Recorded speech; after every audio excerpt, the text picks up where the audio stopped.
புருஷன் வந்து எத்தனை லட்சம் சம்பாதிச்சாலும் கோடி சம்பாதிச்சாலும் நம்ம கையில காசு இருக்கணும் சார். நம்ம சம்பாதிக்கணும். சிம்பிளா ஒரு ஹவுஸ் ஒய்ஃபா தான் சார் நான் இருந்தேன். பெருசா எந்த கனவோ எதுவுமே கிடையாது.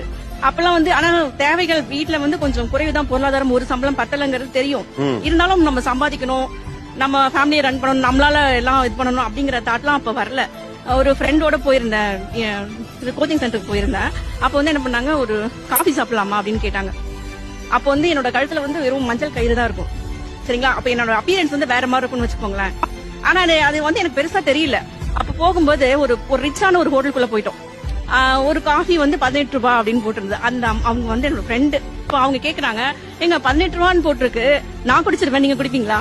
அதாவது என்கிட்ட இருக்கு, அந்த அளவுக்கு நான் இல்லாம இல்ல. ஆனா என்னோட வெளி தோற்றம் வந்து அவங்களுக்கு எப்படி காமிச்சதுன்னு தெரியல. நான் குடிப்பேன், நீங்க குடிப்பீங்களா? அப்ப தோணுச்சுங்க சார். அதாவது புருஷன் வந்து எத்தனை லட்சம் சம்பாதிச்சாலும் கோடி சம்பாதிச்சாலும்